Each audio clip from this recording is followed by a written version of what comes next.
From the depths of the ocean to the tallest mountain peak, from the middle of nowhere to a vast city, noise, you can't escape it. And that's exactly what this episode's about. Noise pollution. In the water, in the air, in our everyday lives. But before we get into that, Nick, it's been a while. How are you, and what are you drinking? I'm back. I got some Four Roses bourbon. It is delicious, and I haven't drank bourbon in a while, so this is fun. What about you? What are you drinking? I'm having some gin and juice. Have heavy emphasis on the heavy keyword being gin there in the gin and juice. But it's good to have you back, buddy. And guess what we're going to be talking about? We're going to be talking about human psychology. We're going to be talking about animals. And somehow, because I know it will end up in here, we'll be talking about trees. Actually, I didn't have any really tree-related stuff, so... I do. Oh, no. Oh, no. You brought the trees, oh, thank God. Well, in short, noise pollution... is bad. So yeah. What is noise pollution, Mike? You know, finding an actual definition that made sense to me was actually kind of hard to do. But in my mind, noise pollution is... porn, right? Like, you know it when you see it? Oh, absolutely. That's what the judicial system has taught me, is you'll know it when you see it. And that's noise pollution. It can range from everything from cars going by to construction. It's human-made noise that builds upon each other, which affects its environment. I guess is the best and simplest way to do it. Is humans making noise that affects the population of the world. Yeah, I mean, and this is what... So I spend a lot of time out in nature because I'm a forester, and one of the things I think people don't realize is just how loud nature is. And so when we're talking about noise pollution, we're not just talking about like how loud it is in decibels, and I guess we should talk about that in a sec, but we're talking about noises that animals haven't been adapted to for millions of years. So like water is super loud. I know I'm near water because I have to turn my podcast up when I'm working because I can't hear anything over the sound of water moving. And I work on the coast and it gets very windy, which also gets very loud and makes it hard to hear things. So at least for me, outside is loud, but it has a different effect on, well, I was going to say animals, but also us, than, like Mike said, like cars and being near a road or all sorts of construction, all the things we do that makes the world go around.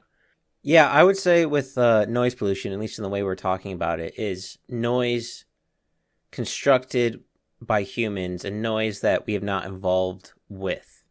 So, for the most part, almost every species evolved with the sound of rushing water, the sound of wind, the sound of storms. All creatures on this earth kind of know what that sound is and how to navigate it. The synthetic sound, I think, is more what everyone thinks of when it comes to noise pollution. And when you're talking about decibels, sound is a very open-ended word. There is a large range of frequencies that can be heard both by humans and not heard by humans. The decibels kind of being the,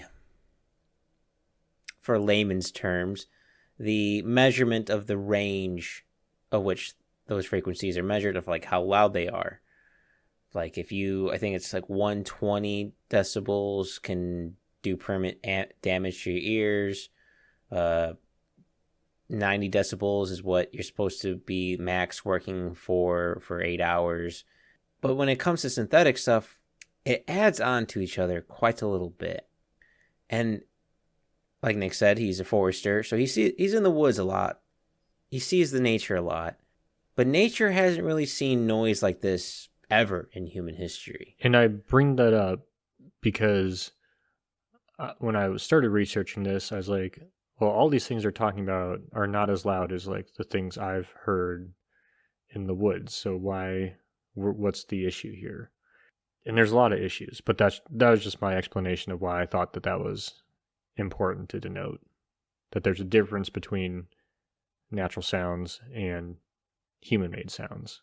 Yes, I say we jump straight into how nature is directly affected instead of humans right away.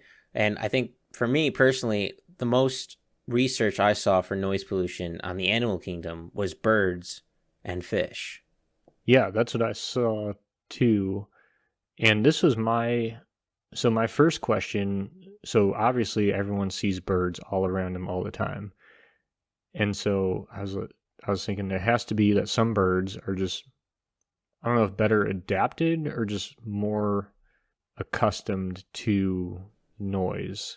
Like, why are some species fine to live in suburbs and some cannot? I actually can tell you a little bit.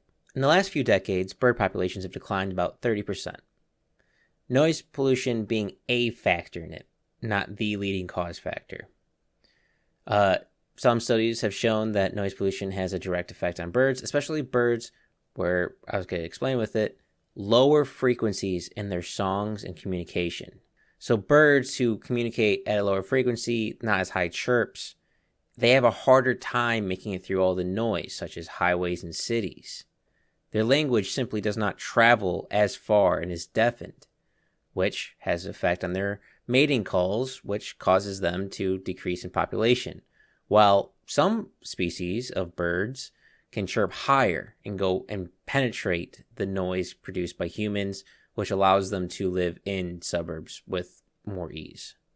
Yeah, and to add on to that, so I guess the birds breed on two things, right? So their calls attract mates, but then their plumage seals the deal, right?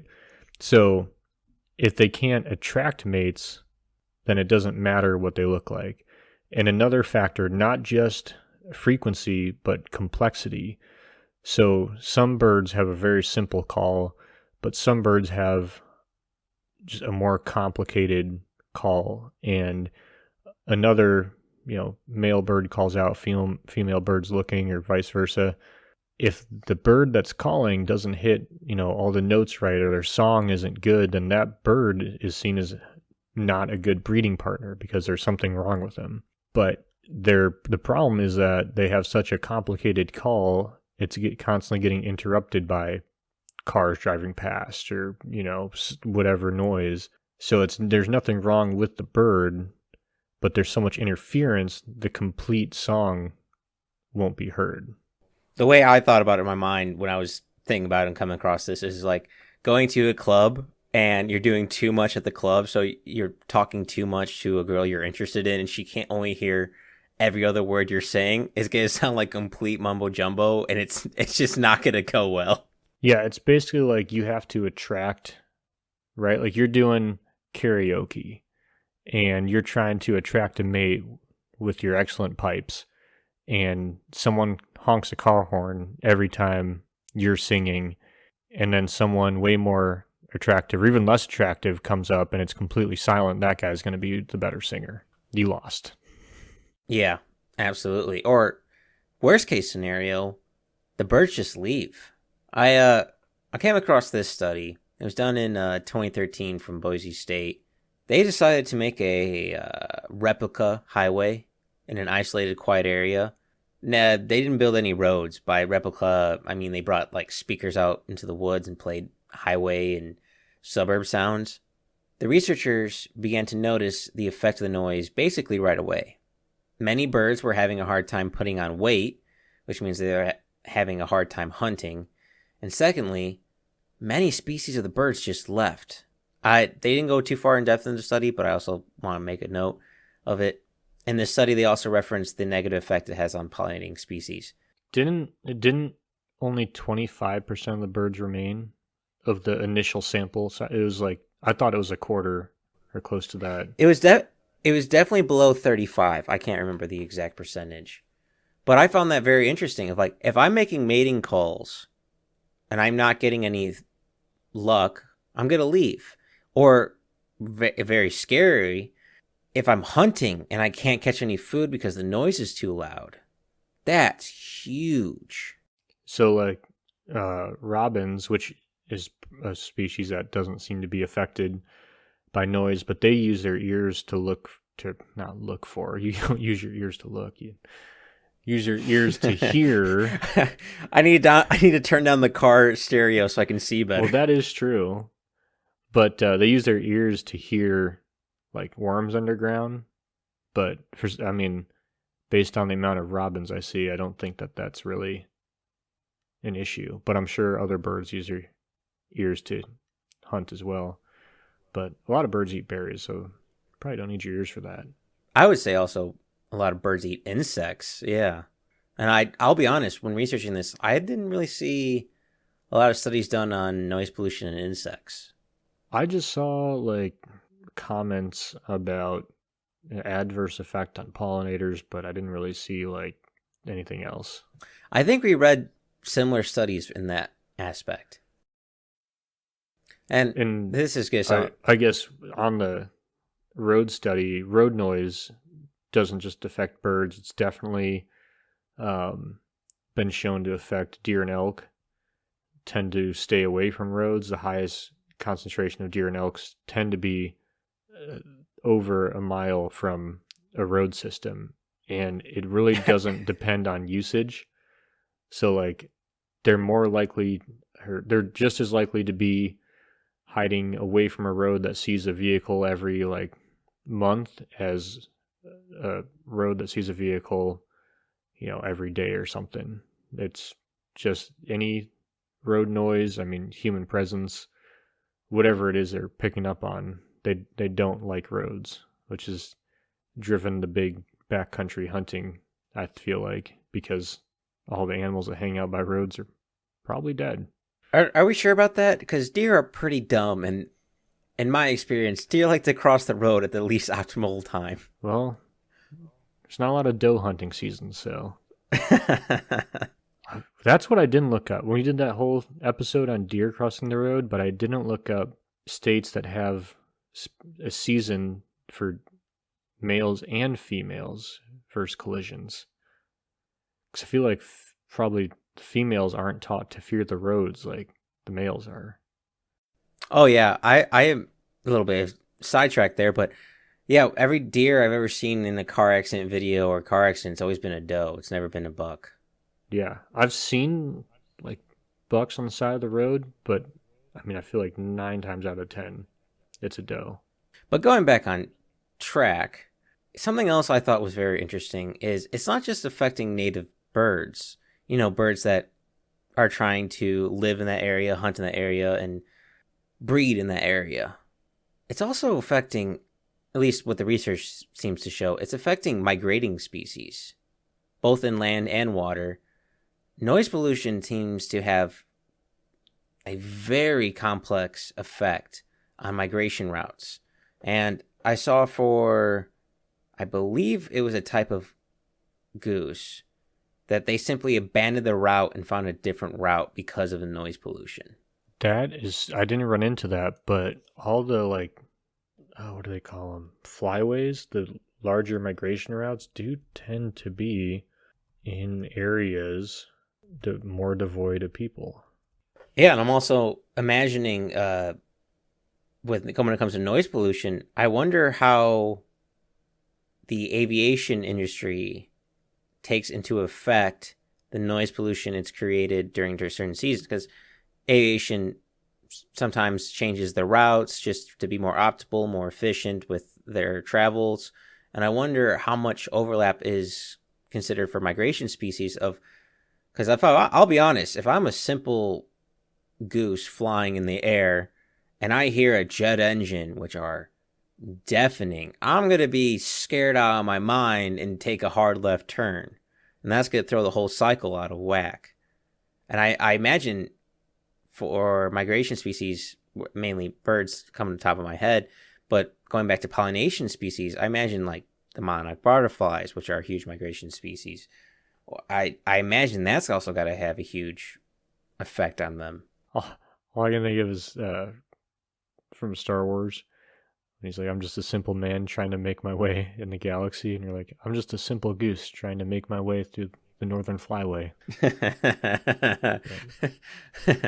Yeah, I mean, I didn't really look at any research, but I mean, planes was a big one. I mean, you really have like, I guess any kind of transportation, right? Like boats, planes, cars, and automobiles, automobiles. and then general like construction equipment. I don't know. That's like, yeah. So, yeah, I can't really say anything because I didn't look at any studies involving aircraft and migration patterns. Something I didn't see, but I wish I could find. I had a hard time if it could exist if it wasn't out there. I would love to know like the migration zones, like going in for a landing. I imagine there's going to be always some development, always some road work. I wonder how that also affects. Because imagine I travel all the way from Mexico to Canada, and I'm about to land, and I hear a jackhammer breaking up asphalt. That's got to throw me for a loop. Kind of sidetrack, kind of not. Do you know that you can get like a wildlife biology job and your whole job is just to remove bird habitat from around airports so they don't stop around airports or fly around airports? Huh. I mean, it's not just birds, it's all sorts of wildlife depending on the area. Like deer, what can you do to keep deer off the runway? And like not northern spotted owls. Snowy owls love airports because it looks like a tundra. It's just a flat, white-ish area that they use to hunt. So they have to like trap them and move them places. But they like go around and they like talk to neighbors and like try and unbird their areas. So all airports are kind of bird dead zones anyway, but not flyways. Really. I'm not gonna lie, that kind of sounds like a fun job. No, it sounds super cool. It was on the Meat Eater podcast. Some girl was on it talking about it. I think it's something called something snarge. I think snarge is the term for the birds that are hit by airplanes. They take DNA samples to identify it. So it's all records are kept. I'm just picturing a bird fucking going through a jet engine.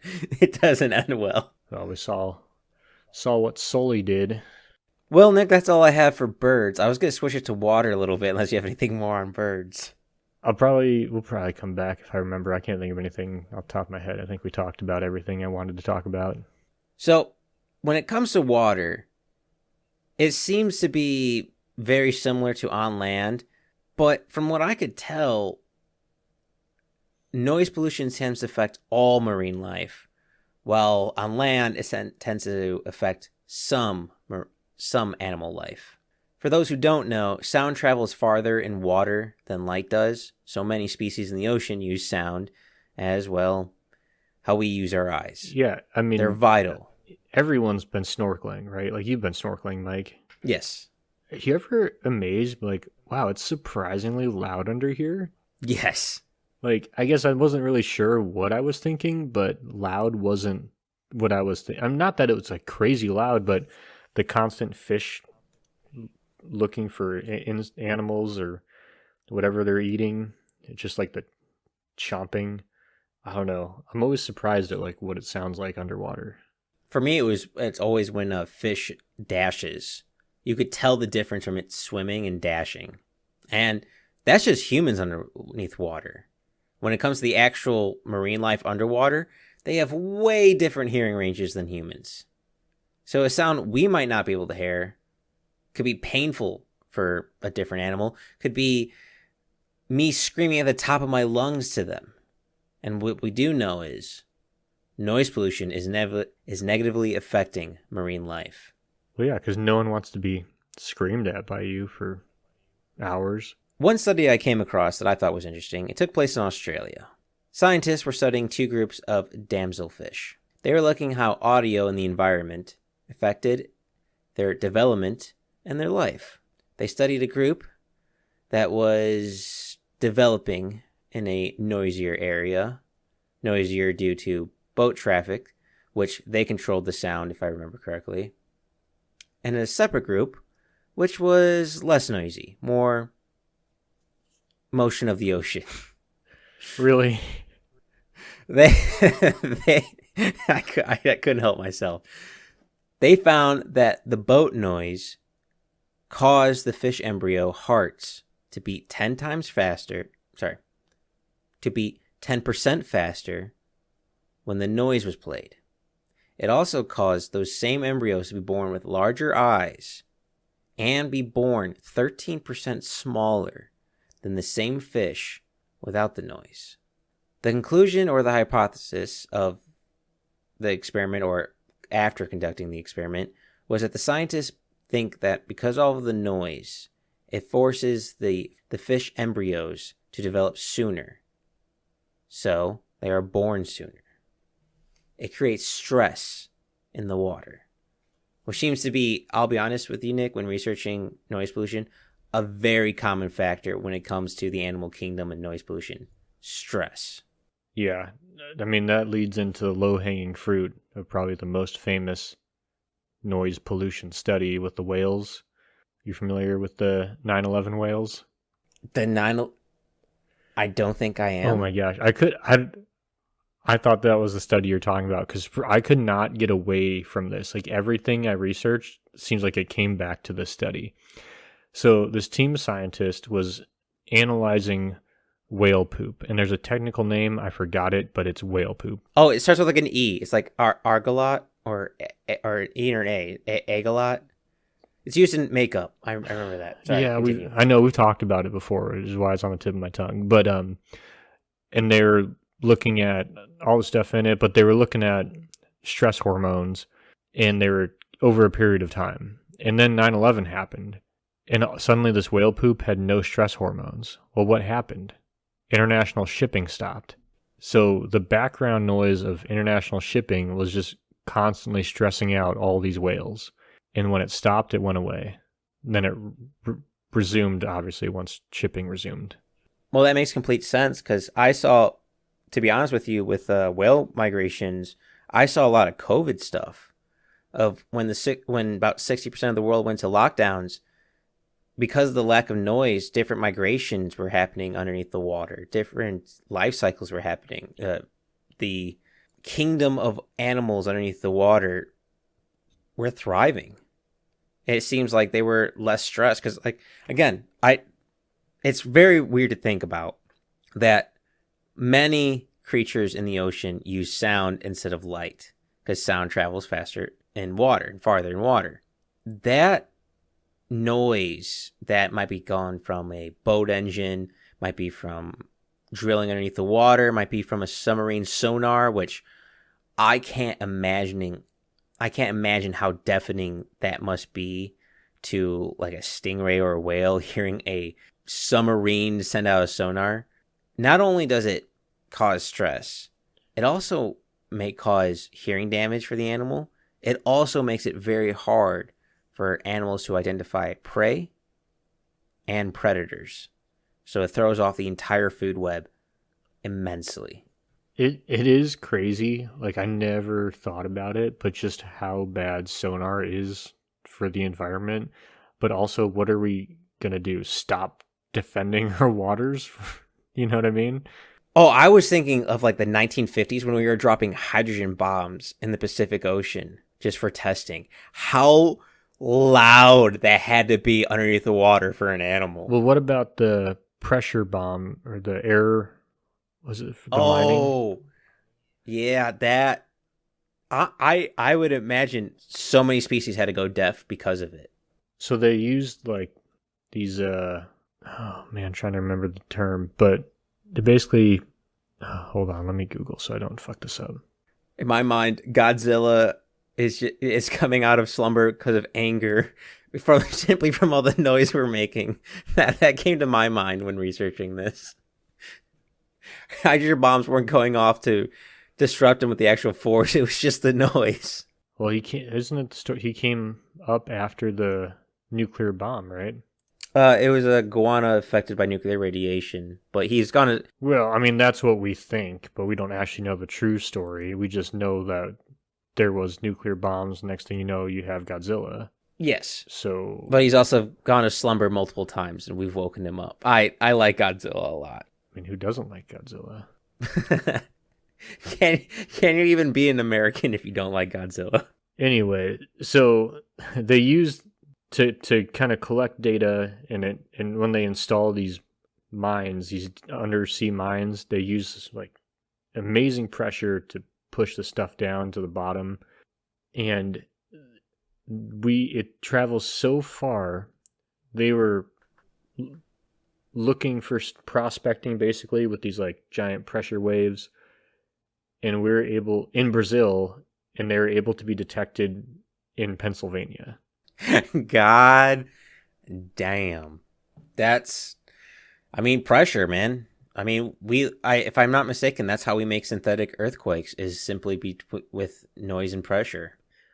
Yeah, and for the kind of, I guess, background knowledge, during COVID when everything stopped moving, basically, we monitor everything on the Richter scale, right? How we measure earthquakes, but we were able to detect so many more earthquakes and all this stuff just because we were making so much less noise. We could actually understand so much more about what was going on. It's like just us driving and shipping and all the stuff we do creates so much noise that we can't hear tectonic plates moving. Which, granted, they are moving slow, extremely slow, but also they're so big, right? It's got to be like a sand crawler. Ha, ha. But it's something I want to very point out to everyone. It's not just one sound that makes it. It's like a symphony, a chorus. Yes. You ever heard about the myth about word. walking? You ever heard the myth of walking in step across a bridge, and it because all the soldiers were walking in step, it created the right frequency to destroy the bridge. Yeah. Yeah, it's the same thing.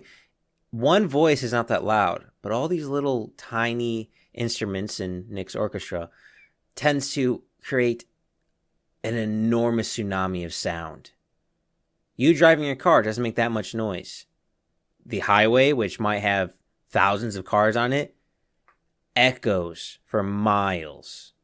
And this is all across the world. It's so much noise just adding into each other. And it's very interesting because given the right circumstances and how we develop cities and roads and stuff like that, the noise doesn't cancel each other, doesn't become two forces running into each other and colliding. Sometimes they're amplified to travel even more, to make more of a louder sound. And noise pollution itself has a measurable effect not just on wildlife, but on humans, from children to adults. See, we should have started with this because this is the thing people care about. Well, we got to keep it in the middle so they listen all the way through. Oh, smart. That's why you're the expert.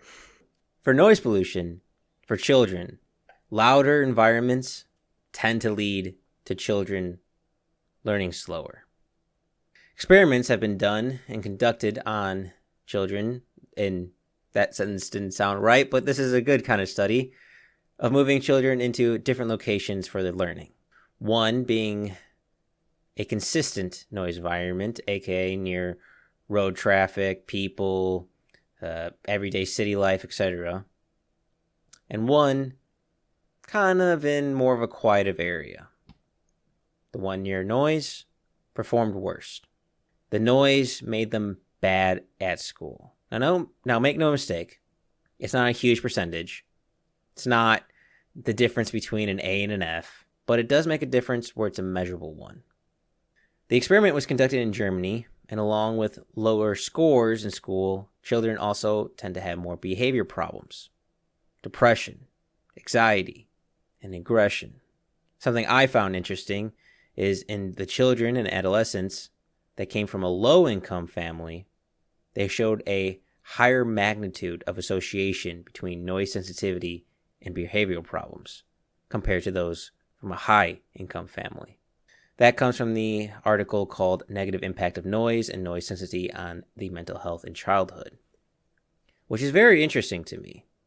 How, right off the bat, I'm going to say I think noise does have an effect on a child's learning ability, but I am hesitant on whether their income is affected more so by noise sensitivity or rather it's just other factors amplified by noise pollution. It's hard to focus at school when you're wondering where money's going to come from. So I think noise just might be on top of that. I could be mistaken, but that's just my knee-jerk reaction.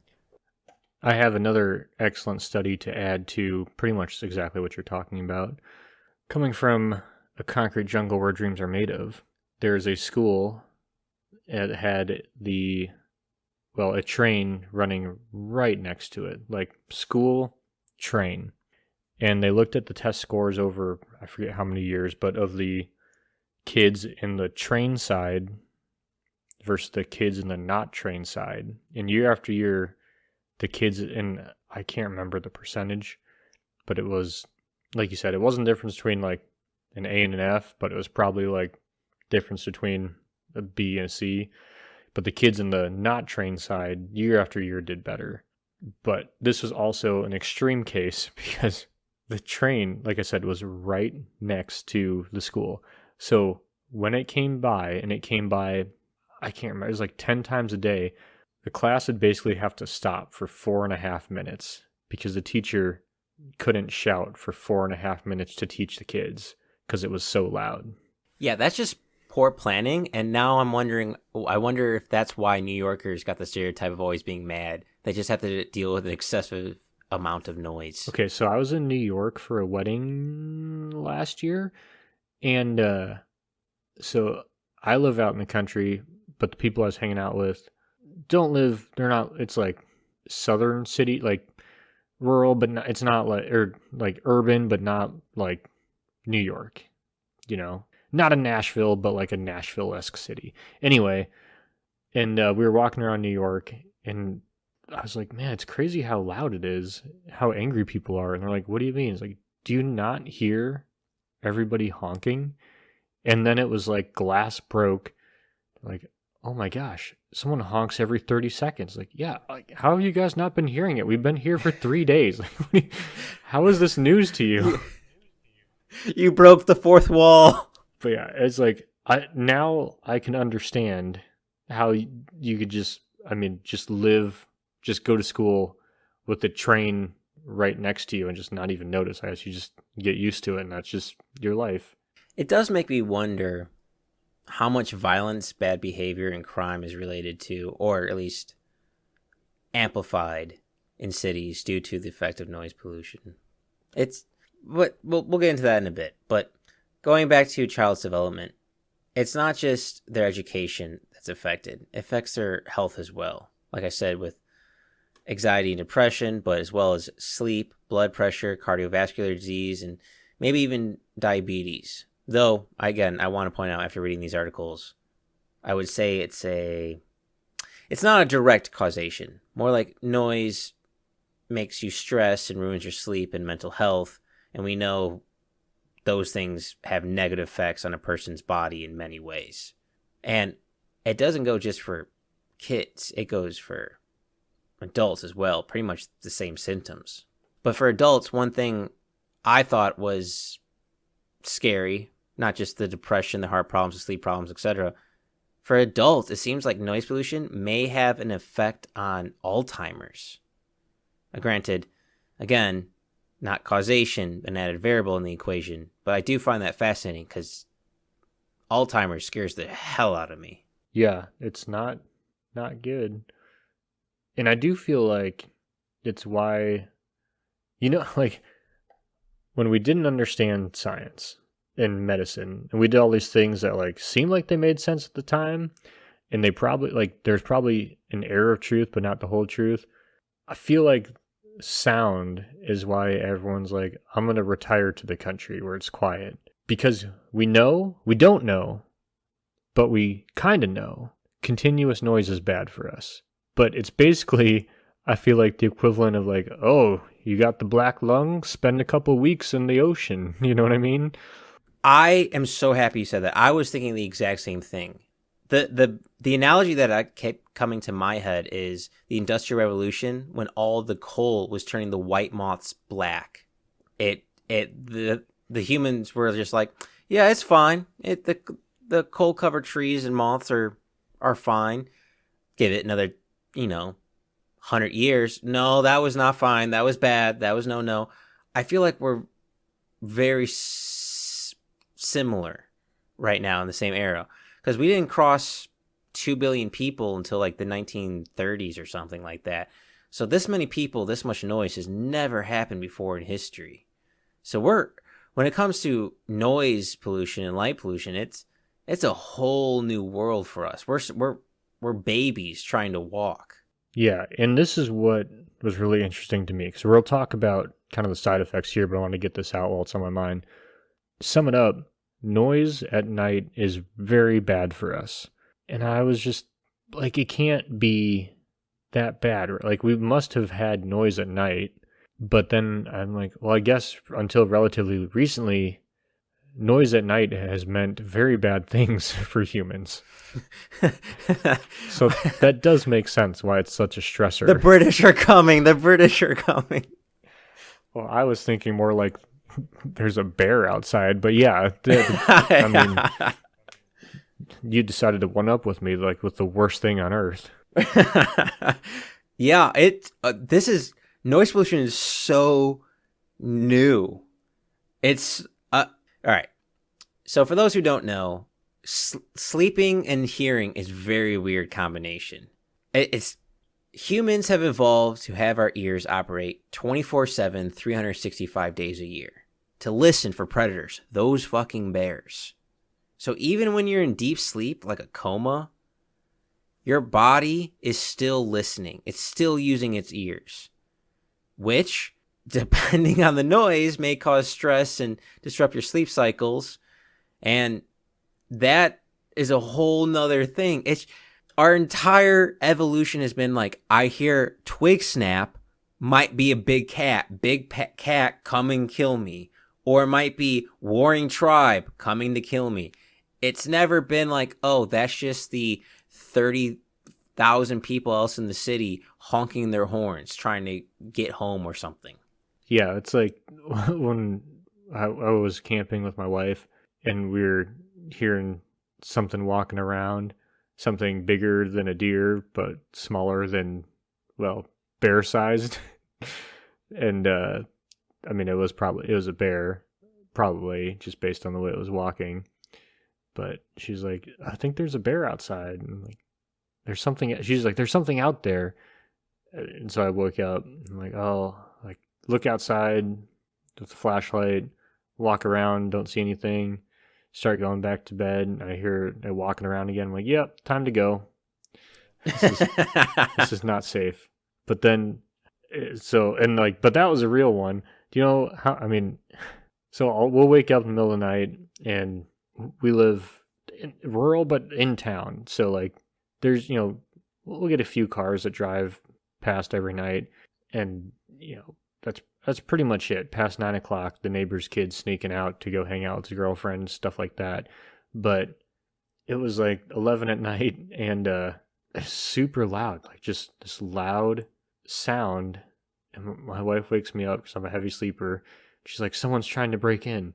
I'm like, oh shit. So I'm like, immediately up, like ready to go. And I'm looking all around. It's just a deer was like knocking down like this tree that was to get leaves, and it was pushing into the house. So it sounded like, a bunch of stuff was pushing into the house or trying to break down a door, because this deer was like using its whole body and just basically shoving this bush into the house by the open window.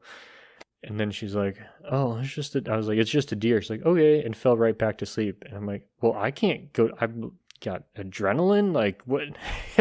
how? It was game time for me. This was like my whole thing. Like, this is why you married me, to be the dude. Like, and then I'm just like supposed to go back to sleep. Like, it's like the only time I've ever had like down, like heart rate, so like resting high, and then like, all right, time to go back to bed, body. And my body's like, the fuck you are.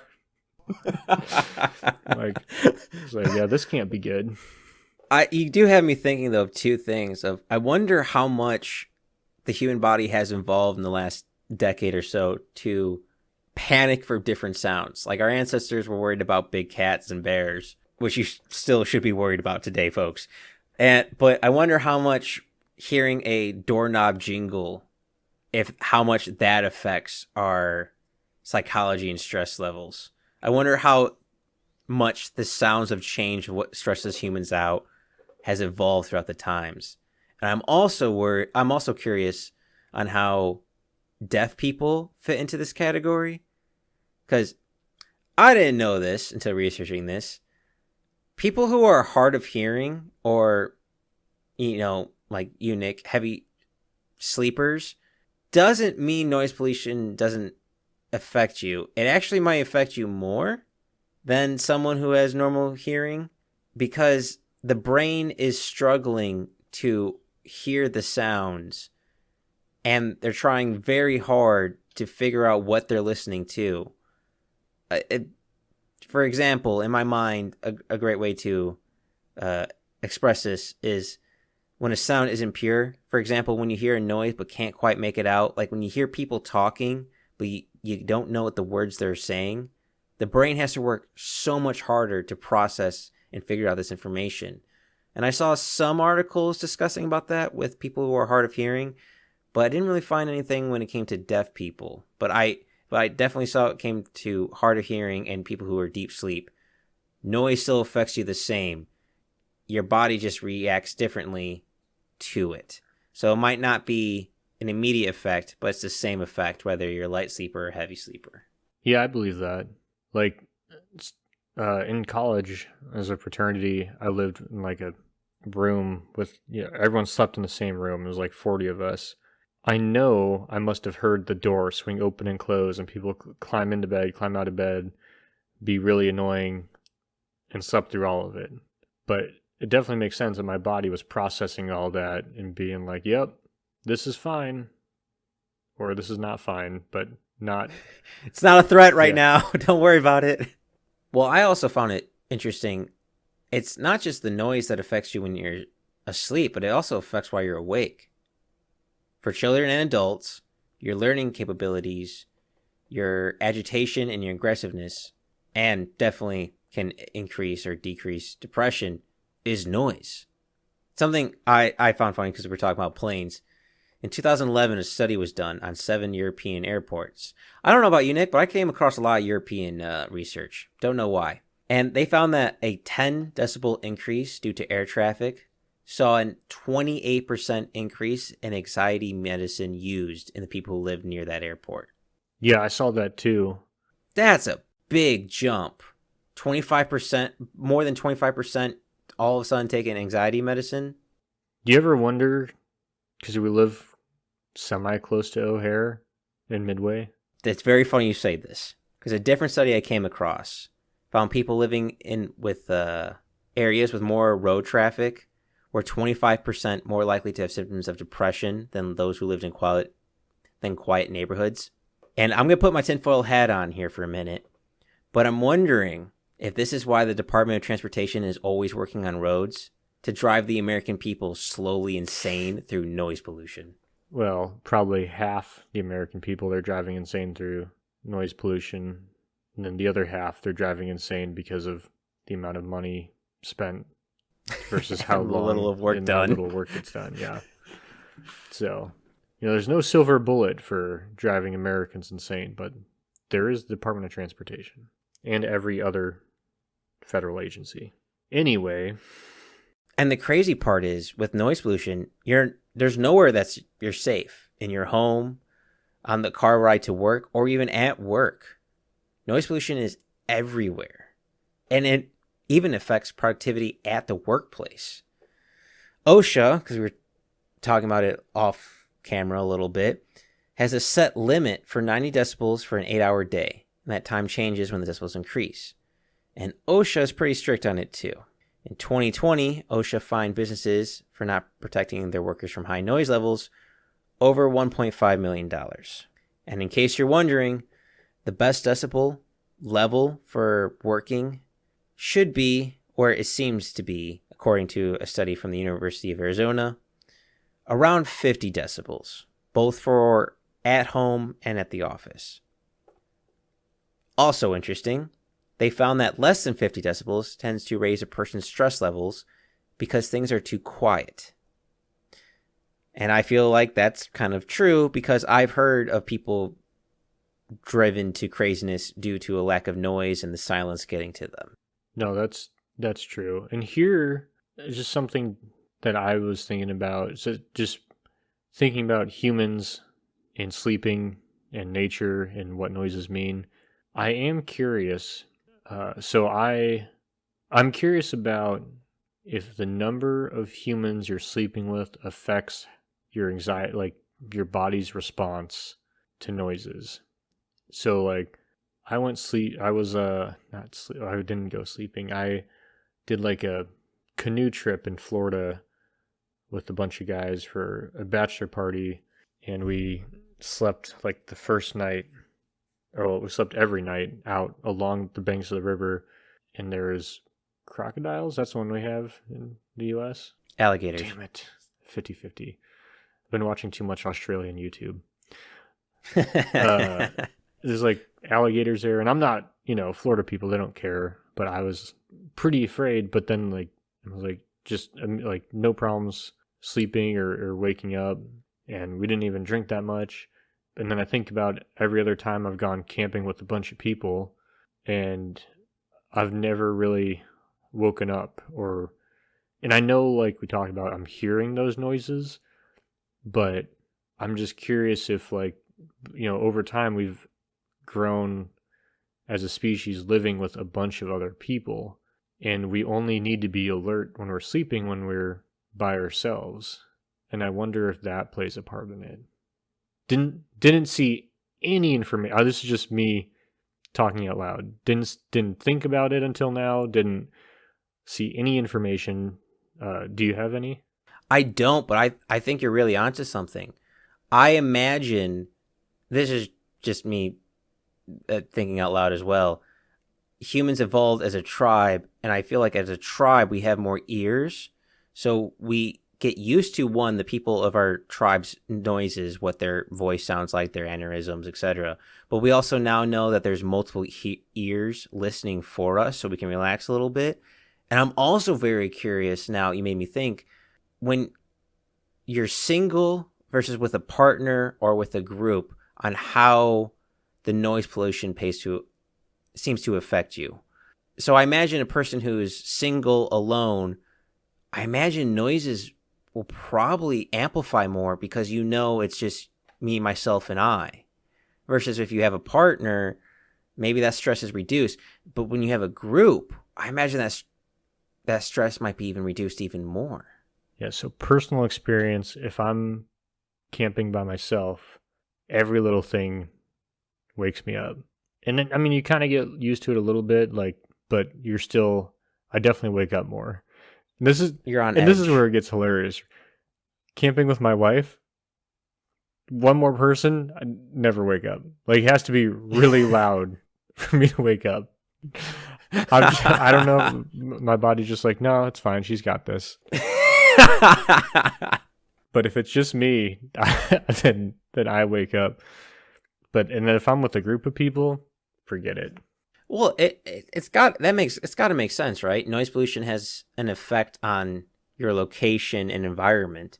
I imagine if I hear a car beep when I live next to a busy street, it might cause less stress than if I was out in the woods.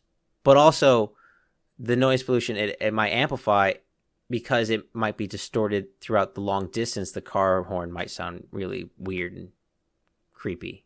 Yeah. What was interesting to me, though, because I live in a quieter part of town, and so I just, even when in these studies, it's like, oh, well, you just adapt to wherever you live, right? Like like neighbor's kid, beeps his car at night, like recognize the beep, not cause for alarm. An unknown car locks their car. It's like, what was that? But it's amazing how good the human memory and hearing is correlated to just figuring things out. And so I look at like people who live like in New York City. It seemed like a lot of the studies that I looked at were based there. I just had always assumed that they would adapt to living in that loud environment, but it seems like it's not good. No matter how long you've been there, it doesn't get better. Like, it still has a negative effect on your body. Yeah, I saw very similar things. I saw for major cities like New York, London, and I want to say it was Los Angeles, a huge increase in white noise machines. Specifically, when I say white noise, I don't mean just white noise machines, but pink noise and brown noise as well. The only difference between all those are their frequencies. And white noise machines are dual-edged swords when it comes to fighting noise pollution.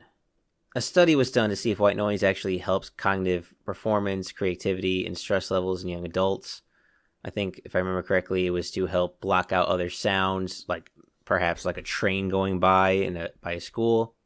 Their results definitely need further researching, but were interesting nonetheless. They found that white noise at 45 decibels tend to help people with their cognitive performance and stress, while white noise at 65 decibels tend to help with working memory. Both didn't really show any improvement in creativity when compared to ambient noise, but that's when a person is sleeping, or at least trying to work. I don't know about you, Nick, but every time I hear white noise, I think of people using it to drown out sound when they sleep. And it seems very much up for grabs. Like, it can help you, it can hurt you. It's an easy thing to mess up. And it seems like adding fuel to the fire to block out the noise that is bugging my sleep. I'm going to use noise and add more noise to the pollution to help me sleep. Fight fire with fire. I mean, sometimes it works. I don't know, though, if this is the right time. I did want to talk real quick about what are decibels and how do they work. So something that's important to note, basically every decibel increase is so every decibel increase goes up like double. So 0 decibel, so 10 decibels is 10 times as loud as 0 decibels. And then so 20 decibels is 100 times as loud as 10 decibels, and 1,000 decibels, 30 decibels is 1,000 times as loud as 20 decibels. So the difference between like 45 decibels and 65, or whatever you said, 60 decibels, is a huge increase, which is why like OSHA regulates anything above it was like 90 decibels, which is the sound of a lawnmower.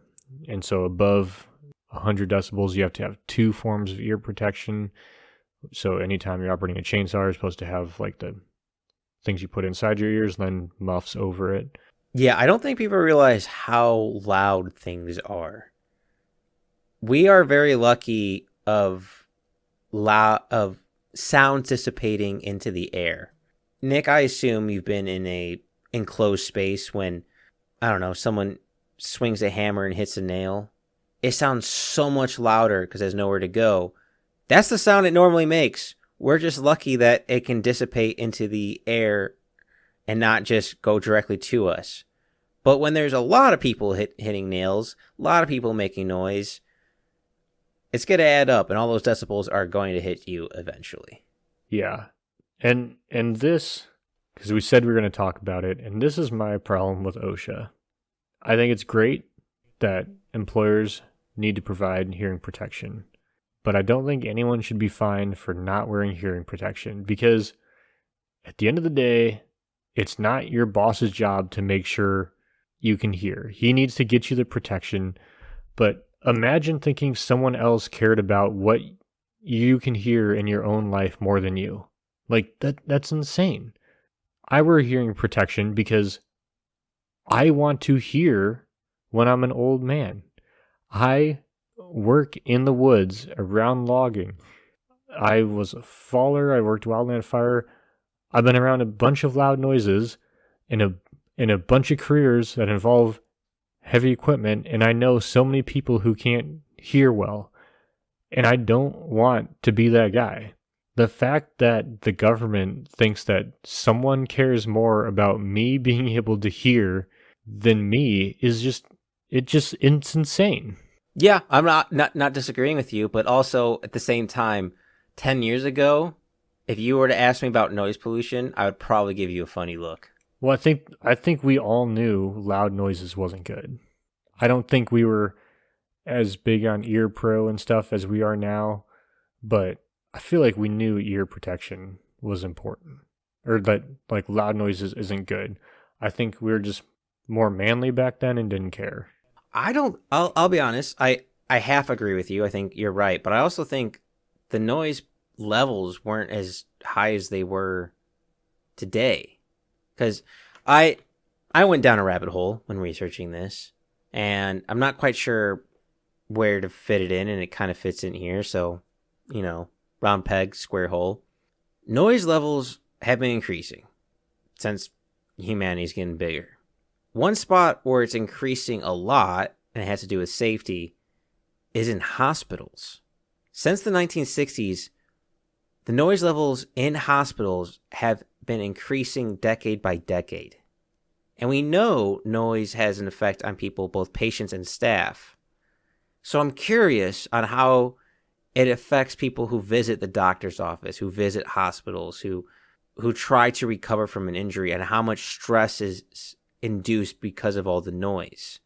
Imagine, Nick, you guys were chopping down a tree, a loud crack because something happened, and your ear's kind of hurt, and you're worried about tinnitus. You go into the hospital. Well, now you have your nurses and doctors stressed out because, one, they have a stressful job, but two, all that extra noise is adding more levels to that. And if, say, for example, someone who has cancer at the hospital, all those stress levels might be increased due to all that noise, which means their immune system might be more compromised, which means a less likelihood to survive. And I don't, because like OSHA, government agencies are trying to start implementing decibel levels requirements for schools and hospitals and business places. So I'm just curious on how much that will affect the human health, and I'm also curious on whether these government implementations, like the double hear proing you were talking about, will actually have any effect on the end results.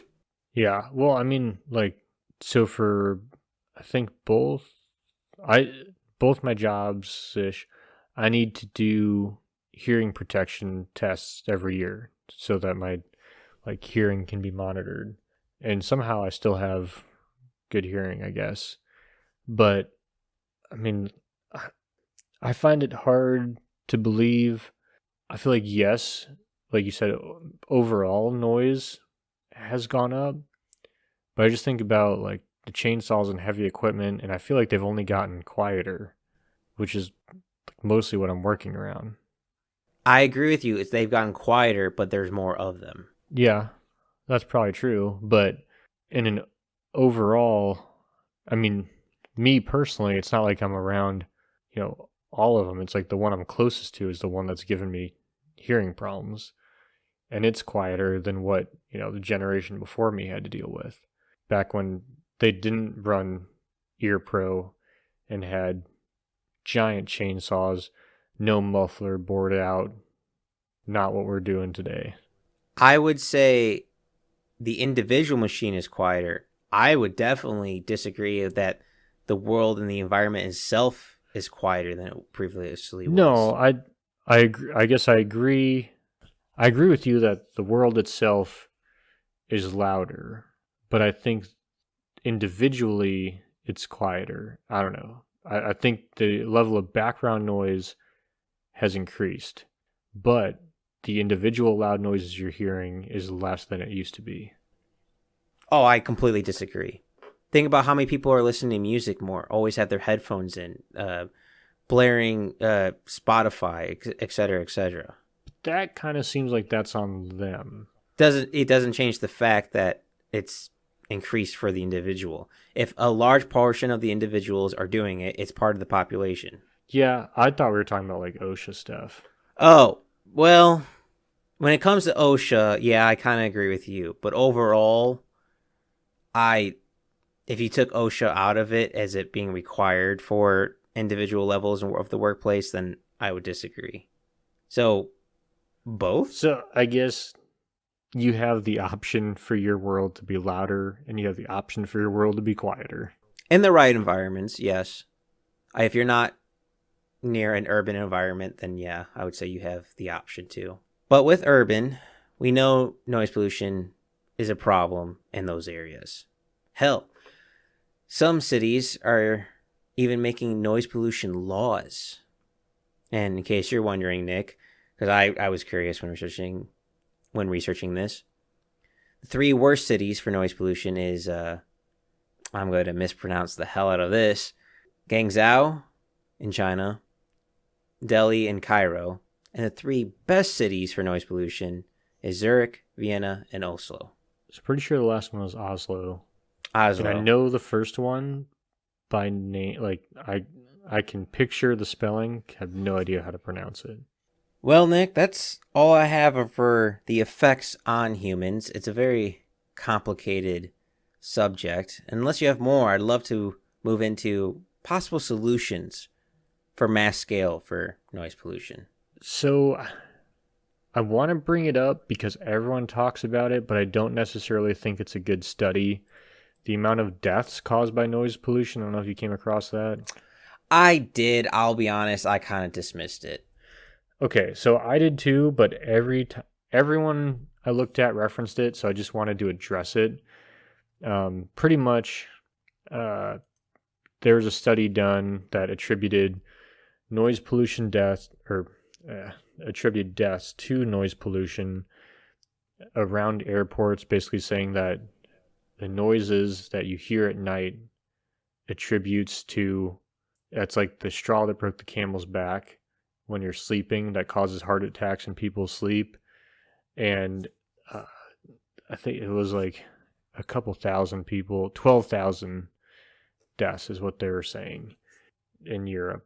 And personally, I was like, it's a stressor, but it's probably not what you can attribute the death to, right? Like, if someone's so unhealthy, it has to be a multiple factor scenario for the noise pollution. And at least, I could be mistaken, but at least in my mind, for that to have a factor in it. Yeah, so I wanted to bring it up because it's like, you say, when researching this, I ran across it so many times. Personally, don't think it's responsible for thousands of deaths a year, but also I felt like I saw it so much I couldn't not address it, but I also thought it was bullshit.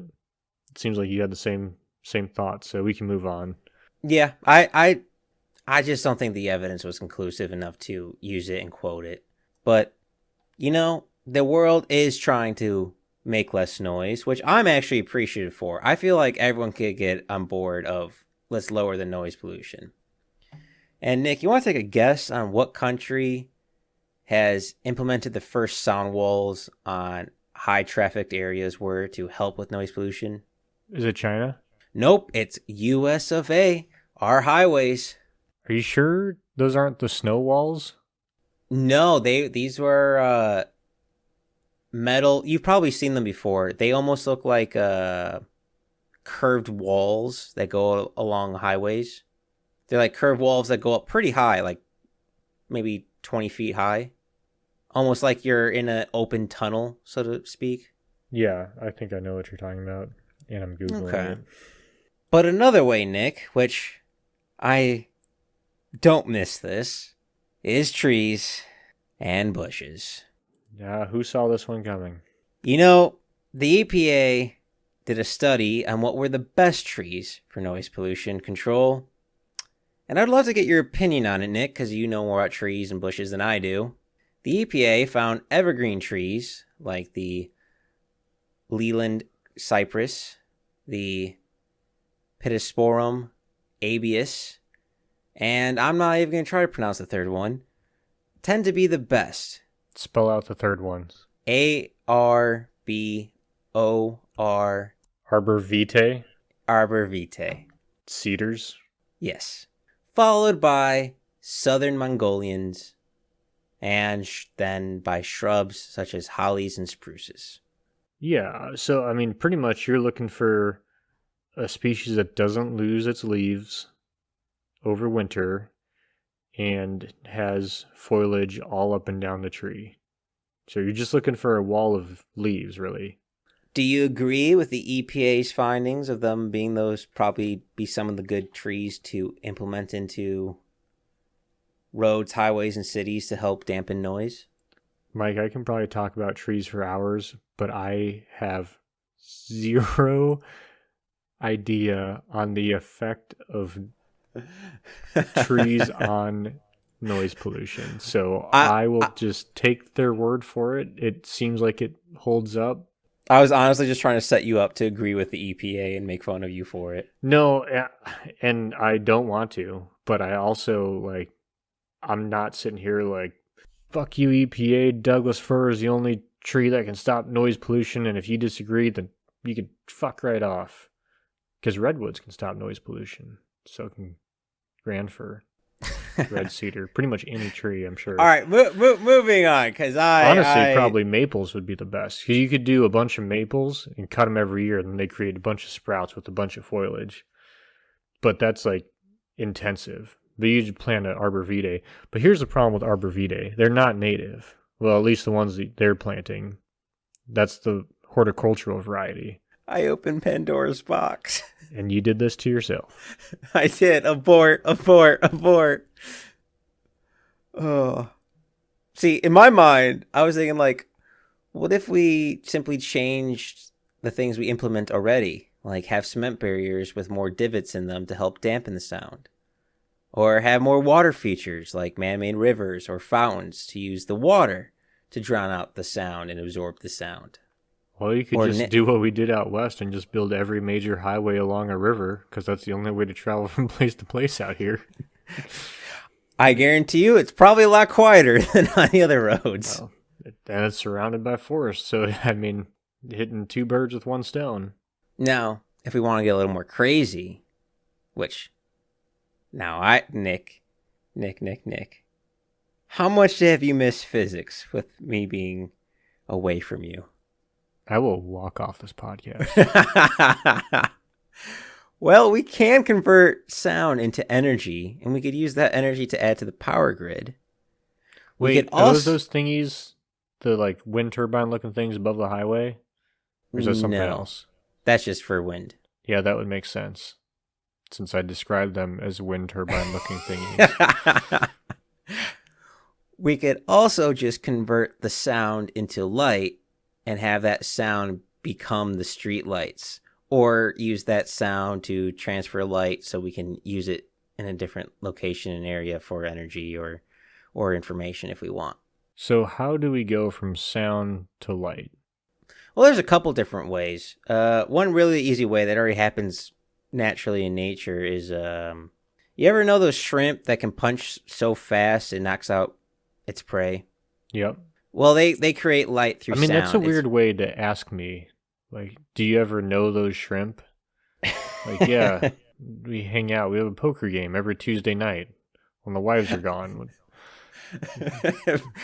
Like, am I familiar with those shrimp? Yeah. Have I seen videos of those shrimp? Yeah. Do I personally know them? No. But you understood what I'm saying. Well, I understood. It was confusing, and I really had to think about it. Like, not that I had to think about it, just like, who talks like that? It makes so much sense in my head. Well, those shrimp make so much sound and pressure that it compresses the bubbles, and the bubbles condense so much they turn into light. And we can do it. We've done it in tanks.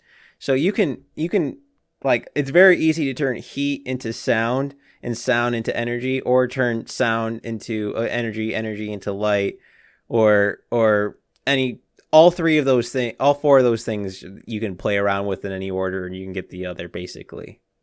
It's called, oh boy, I'm gonna try to pronounce this, sonoluminescence, which is basically turning sound into light. That's the name for it. But I mean, I was I feel like that's not how you say it, but I also am not familiar enough to tell you you're wrong. well, it's luminescent. It's luminescence, and Luminescence. yes, and the first four letters are SONO, sonoluminescence. Okay. Checks out. So I might not be able to pronounce countries' names, but for some reason my brain works pretty well for physics. As far as you know. So far, so good.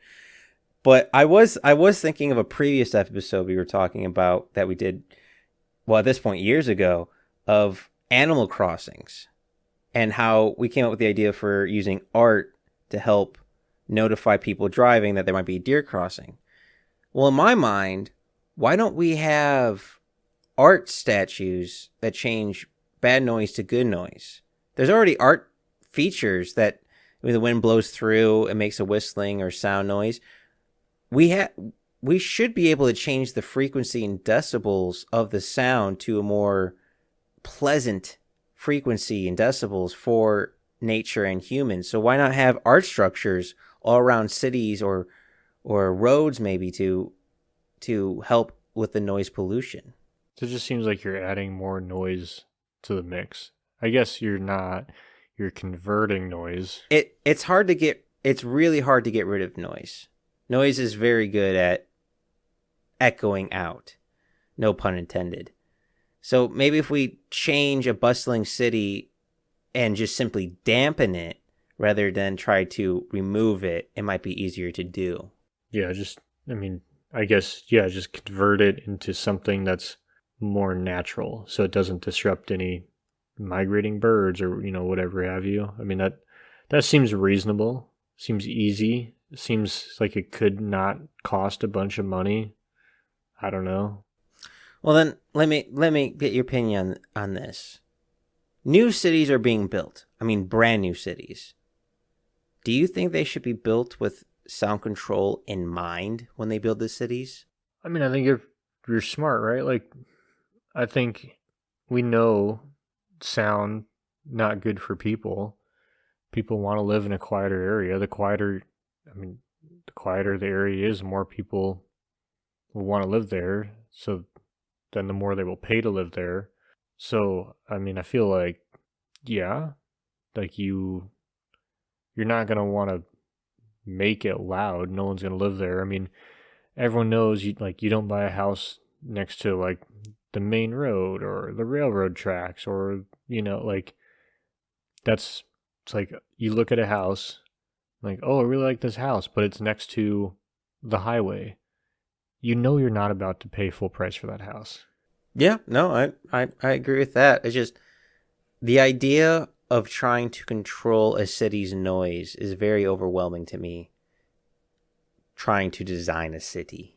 I mean, we just need to be able to be, like in New York and someone's honking at you, just be like, shut up for nature. That's a great bumper sticker. Shut up for nature. Well, kind of tagging along with this, because this has been on my mind the entire podcast. With so much noise, cars, cell phones, computers, speakers, construction, the constant noise, how much do you think it has an effect on people being angry or annoyed, or leading to an irritable state, which causes more division and arguments and lower agreeableness in a side of a country? So you're talking about how like New York is the city that never sleeps, and like we're like, haha, New Yorkers are just like, hi, fuck you, I'm walking here. Like, oh my gosh, that's such a New York thing. You're talking about like that? Like how I basically equated people from the city that never sleeps as assholes, and just like we're just all fine with it. That's just like their funny little quirk that probably has some kind of effect because they live in a city that never sleeps. Well, I'm expanding that outward because I look around and everyone has either headphones in, some sound playing, some noise playing, some speaker playing. All that constant noise has got to, one, affect with attention span, but that's a whole other thing. But add on to so much noise pollution that it's got to affect their health, whether it be physical or mental. And I'm just curious on how much you think that has effect in modern society. I mean, probably a bunch. I mean, I you don't want to put a percentage on it, probably not, but like you just look at, a bunch of this probably spurred by COVID, but just all these studies are like being outside and spending time in nature is good for you. And Hell, I could have told you that for free 20 years ago. right. And it's like, well, is it just one that it's some people's only form of physical exercise, or is it just being surrounded by things that are green and alive and clean air, or is it just not loud? I mean, what? Probably a factor of all, I mean, to be honest. no, I mean that's it. But I mean, we don't, you know, like, oh, you see someone and you're hiking, like, oh, how's it going? Like, oh, just, going great, enjoying the clean air, or, having a good day. No one's ever like, oh, just enjoying the quiet. But maybe that's like one of the main reasons we need that outside time. Science has told us we need, but we don't do. I disagree with you. I agree with you that we need it, but I've heard people say, "Oh, I need my quiet time," or Yeah, but finally peace and quiet." Most people's quiet time is like turning on the TV and playing video games. I don't know. Oh, touche, Necessarily quiet time, like in the sense of noise pollution, quiet time. I take it back. Yeah, no, you're completely right with that. I mean, I guess it underlines the point that we subconsciously know quiet is important, if not necessarily our quiet time is legitimate quiet time. Something's always better than nothing, I guess. And my last question for you, because I have no idea, and I could not come with any ideas for it, how to help the ocean with noise pollution. Came up with crazy ones for land, but for the water, I got nothing. Well, you saw Maersk, which is like the major shipping producer. They're retrofitting most of their ships. They're some of their worst ships. They can reduce the sound of their ships by like 70% by retrofitting them. Basically taking the motor and screw away from, like, not attaching it to the hull, so they have some kind of, I don't know, what's the word for, like, huge washer or something, so it doesn't vibrate the whole hull while the motor's going. But they're upgrading or retrofitting 10 ships or 11 ships for $100 million. Damn. So it's actually quite expensive. Yeah, I'll be honest. My art idea seems a lot more reasonable now to me in my head once I heard how much money they're spending. Well, and then they're changing the shape of the hole so that it creates less of a wake. But so basically, what I read is if you don't have to retrofit every ship, you just have to retrofit the worst of the ships. But I feel like the whole moral of that story is the less you buy from overseas, the less international shipping, the happier the whales and all the other sea life is. Yeah, I'll be honest with you, Nick. I'm very surprised we never did an episode on international shipping. Well, it's a sad story. It's like, well, we need it, and it's super bad for the environment and us as a country. Like, it's just, we can't live without it because of the choices we made. And yeah, that's it. But also, it's destroying the environment and costing us more in the long run. But yeah, super fun, super depressing way to end.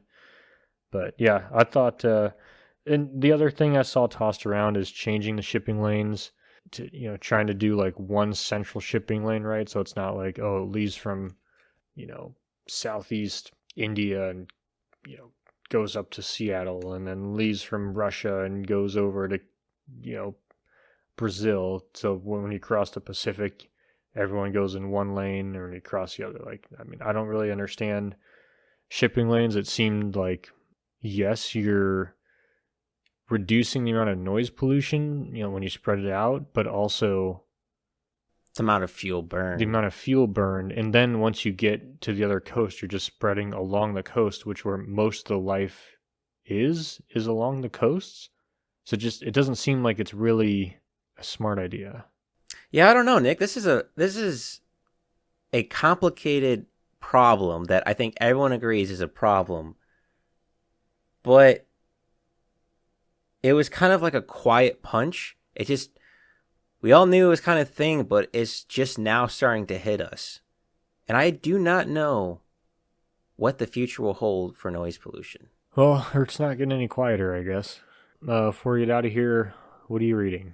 I am reading Heroes and Monsters by Josh James Rybach, and it's a very interesting book. It's basically a fictitious biography, I guess. So it's like over amplifying his moments in his life by making them kind of like mythic, I guess. It's a very interesting writing style. So far, so good. Only about a quarter of the way in. But what about you? What are you reading? I don't know the author at the top of my head, but I am reading a book called The Forest Journey, The Development of Wood and the Creation of Civilization, or something along those lines. You know, if it didn't have something to do with plants, I wouldn't have believed you. What can I say? Super interesting. Like, do you know Greece used to be like super fertile, and then they cut down all their trees when they're in the Bronze Age, I believe, so they could, create metal, and then cutting down all the trees and planting grain, everything just slid out and all the good soil left, and that's why it's like a desert. I'll be honest, I would never guess it had good soil simply because it's a mountainous and hilly region. Well, it used to be a lot different. So, like a lot of old maps, the islands are smaller, but everything kind of settled. And so when they look at like records and people talking about places, it's like, it doesn't make sense because this used to be a port city, but now it's like 10 miles inland, or, I'm exaggerating, but something like that. Well, because it did used to be a port, but it got filled in by all the sediment coming down, and it's no longer a port city now, but it used to be before everything got fucked up by the massive deforestation. Well, anywho, I don't know how noise pollution will be solved, but I hope it gets solved soon. And with that being said, thank you all for listening.